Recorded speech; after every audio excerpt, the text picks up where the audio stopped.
Loud. All right, here we go.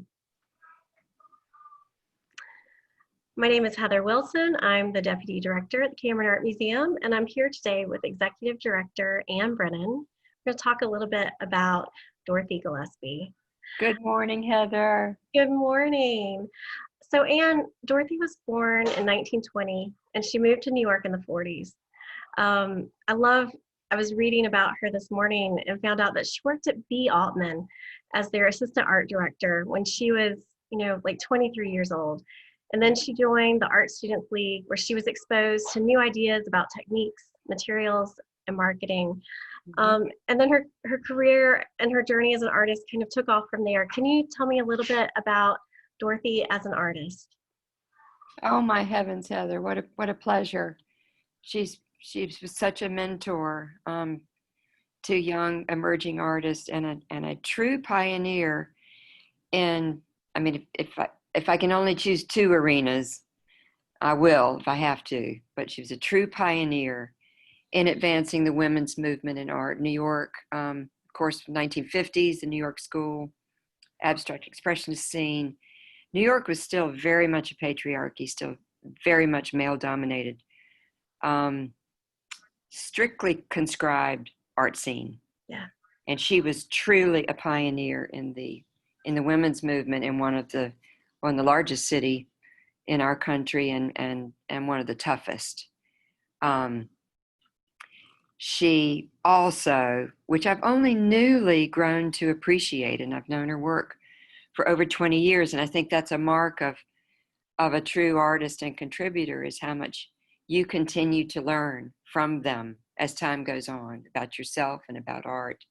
She was such a forerunner in moving art out of the conscribed arenas of museums or blue chip galleries. She really was a forerunner in moving art into public spaces, truly into public spaces, like parking lots and pedestrian thoroughfares. And that is we somewhat take that for granted now, but that was, we can really thank Dorothy for that contribution as well. And Dorothy's work is in the Epcot Center. It's at Thalian Hall. The works that are in the CAM's courtyard right now are at Rockefeller Center. What did this mean for the art world to move art from these kind of,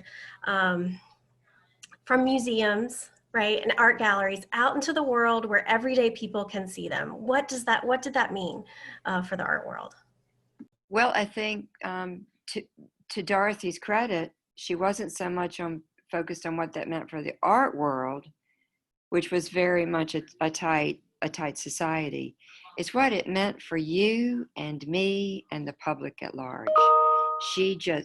Artists are about communication more than anything else. And she can see I speak in present tense because her work is so alive. She has such a fervor to communicate joy and life and color and energy. And she is still irrepressible. Even though she has left this world, her art just continues to give that life to us. Her study of she's very much a formalist artist. As you mentioned, she studied at the Art Students League, and she's learning the visual language: color, line, shape, texture, rhythm, balance, harmony. And so she went through many different stylistic phases, but she loved working on paper, and she loved working large scale. And so she began to work on rolls of paper, painting rolls of paper, to make a large statement.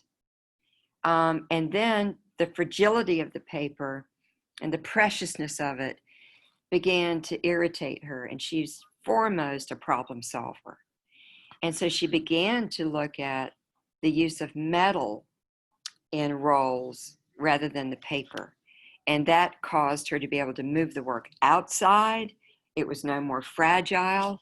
And she began to work with more not artist paints so much, but more industrial paints that would endure the weather.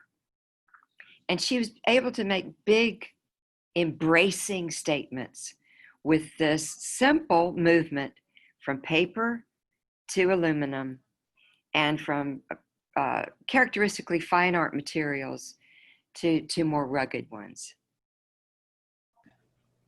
You talked a little bit about Dorothy's passion for women in the arts. She was an advocate who worked towards feminist goals in the art industry, picketing the Whitney Museum, helping to organize the Women's Inner Art Center, and curating exhibitions of women's art. I'm curious, what has her career meant for women in the arts? And also, what has Dorothy meant for you? I think we're still learning about Dorothy, as we are so many premier female artists of her generation. They're still coming into the light, I think. But during her time, she always had her door open to young female artists coming along. So I think as a mentor, she was extremely important. But she has not reached, thank heavens, the foundation that she set up to help advance women's issues in the arts is helping to contribute to that. But she's known regionally in Virginia, Florida, North Carolina. But I think for the communication that she still has to convey regarding the art world in a larger ways, we're still discovering. And what about for you? What has Dorothy meant for you? Oh, Heather. Well, thank heavens, as we know, all of our work, it gets down to people. Even, the greatest artwork of the world, it becomes unleashed because this person knows this person. And Tony Rivenbark was Dorothy's studio assistant way back in the day. And Tony hopefully will tell that rich, abiding story that had such an impact on him as an artist, as an actor, as a director, as a theater administrator. But it was Tony's love of Dorothy and hers of him, and Tony's investment in Wilmington and leading Thalian Hall and making this his home. It was because Tony was in Wilmington, Dorothy came to Wilmington.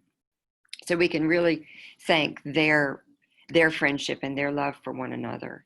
So that helped me learn about Dorothy. I was curator at St. John's Museum of Art when I first met her and had the great joy of installing exhibitions of her work.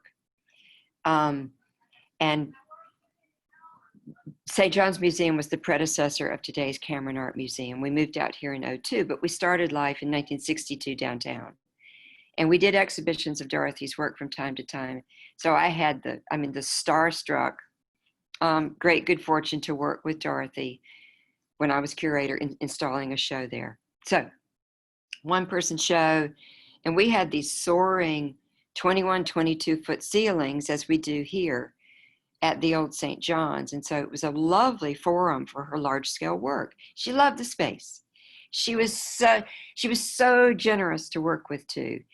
And Heather, you mentioned that she worked, as the art director for B. Altman. Well, Dorothy was a fabulously, the presence and the bearing that she cut personally when she walked into a space. She was tall, she was thin, she loved fashion. She held her shoulders erect. She had this dark hair. Her features were very strong, and she just cut this really compelling figure. And she wore these giant statement jewelry. It's a really severe statement. And so you would think, this is the last person on earth that's going to roll up her sleeves and help with installation.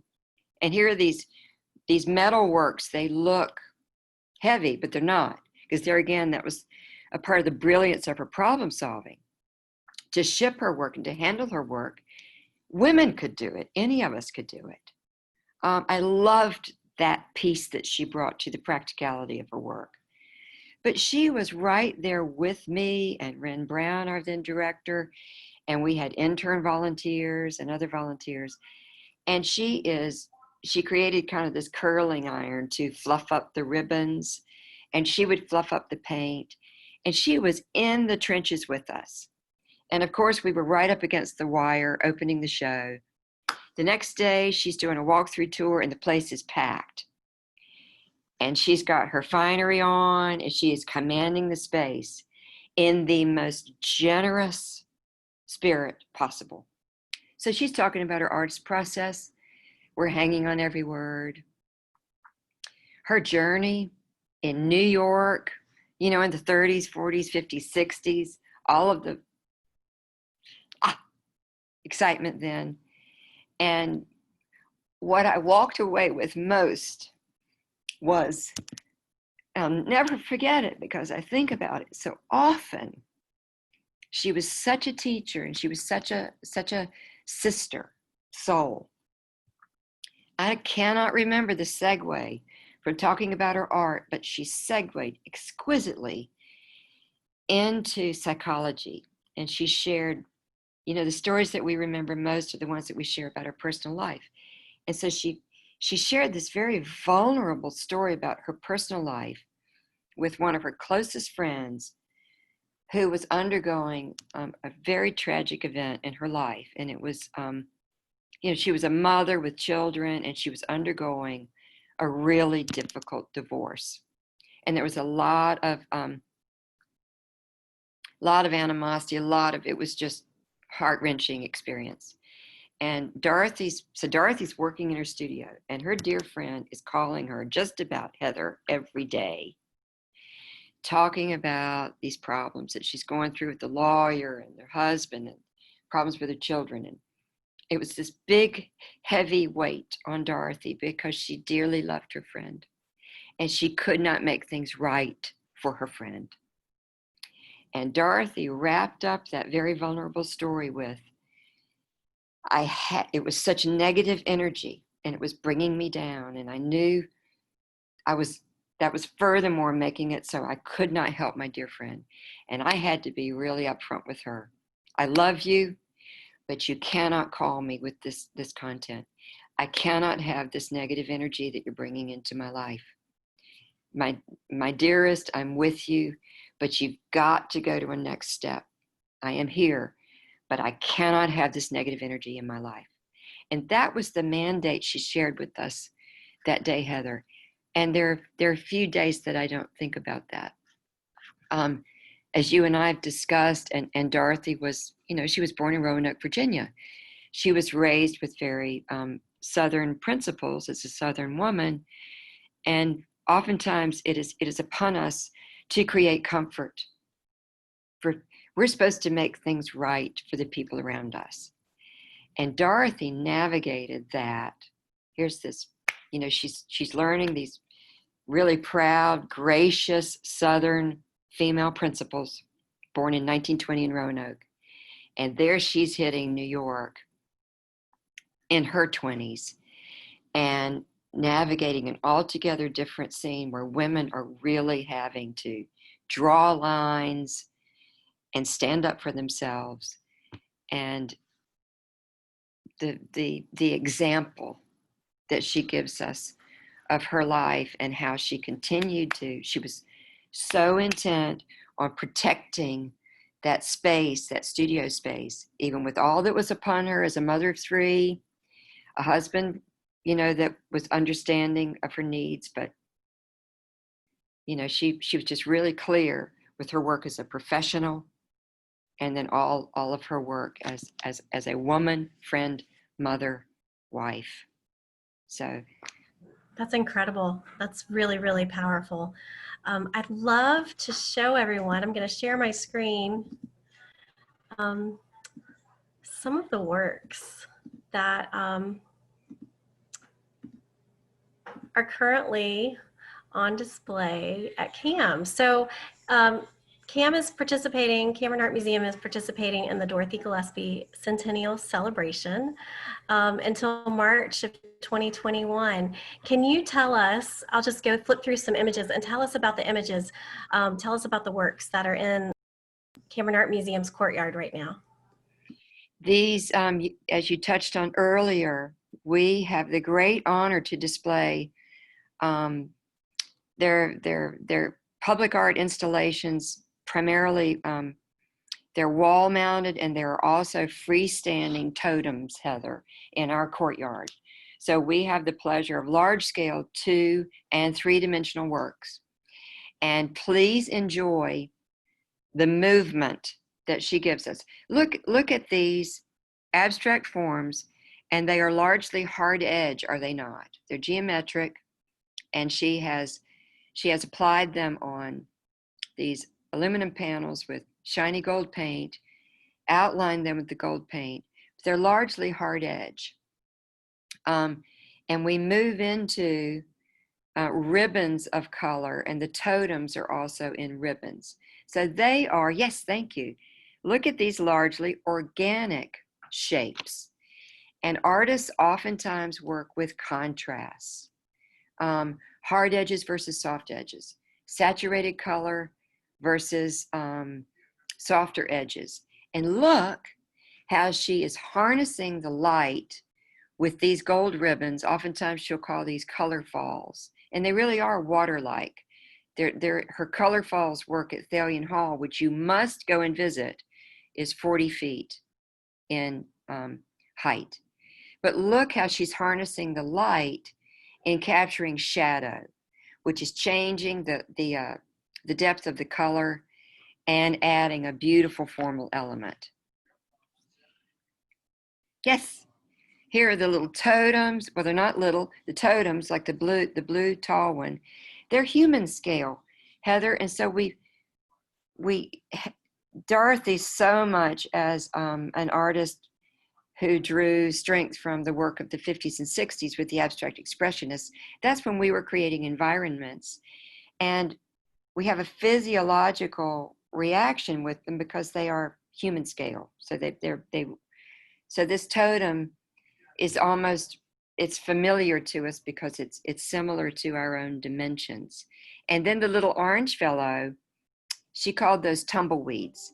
And this centennial celebration, which is the work of Francis Hawk and working closely with Gary Israel, Dorothy's son. This is a community-wide celebration, Heather. The Arboretum has Lloyd Singleton has done a beautiful installation at the Arboretum, which we know is our county accessible, beautiful garden space. And so you can encounter totems and tumbleweeds at the Arboretum also. And we can see, yes, isn't that beautiful? Look at the complexity of the forms. Look how she has simplified her palette, and she has basically simplified the elements that she's working with.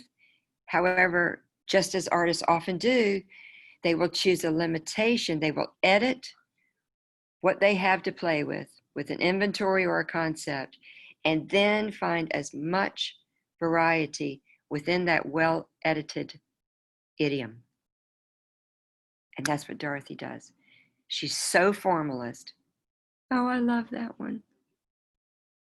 Look at the journey she takes us on to discover the little hidden orange bits and the little exterior orange bits. Think of the joy for children, too.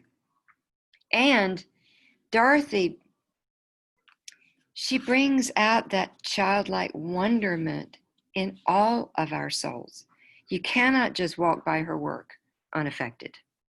The playfulness, she, like Alexander Calder, I mean, Homo ludens is man the player.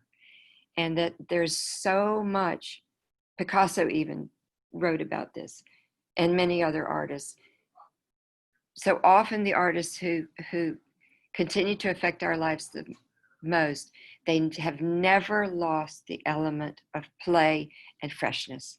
And Dorothy's work completely embodies that.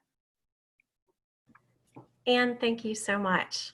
Oh, Heather. Learned so much about Dorothy today. Thank Thank you. you. Please come and see her work. And most of it is outdoor and completely safely accessible. Through the Centennial Celebration, our installation is going through March of 2021. And Anne, can you tell us? No admission, just come and see.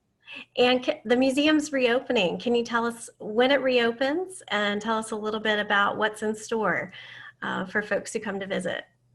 Heather, it's just like the first day at school. We are so excited and terrified. Right now it's 10:57. 3 minutes from now, we are reopening our cafe under new management, our new chef. Our courtyard is newly reappointed, surrounded by Dorothy's works that we've just looked at. It is not raining. You can safely sit outside and enjoy our new menu. And we have the indoor seating is all socially distanced. The tables are safely placed. Our shop is reopening today. And today, tomorrow, Friday, Saturday, and Sunday, the cafe is in members preview. So please come and dine with us. And Saturday, September the 12th, 10 a.m., we reopen after 6 months to the public at 50% capacity. But our galleries are so capacious, we can very safely welcome you back to your home, your museum. Wear your mask. We are strictly following the mandates set by our state.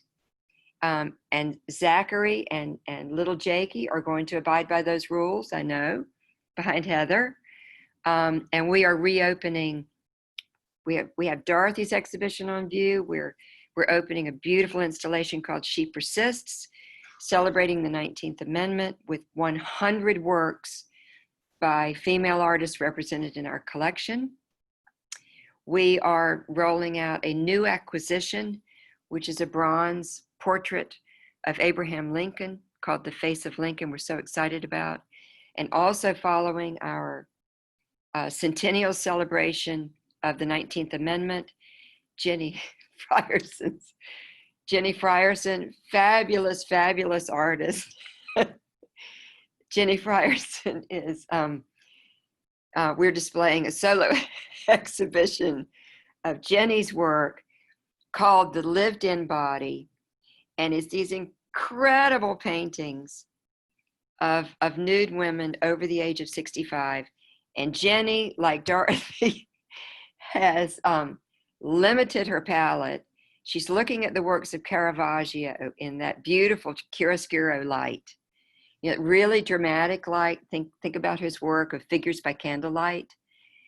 And she's looking at lived in, earned bodies of women like myself over the age of 60, 65. And it's a gorgeous show. Also, we have Belden's Modernist Prints opening.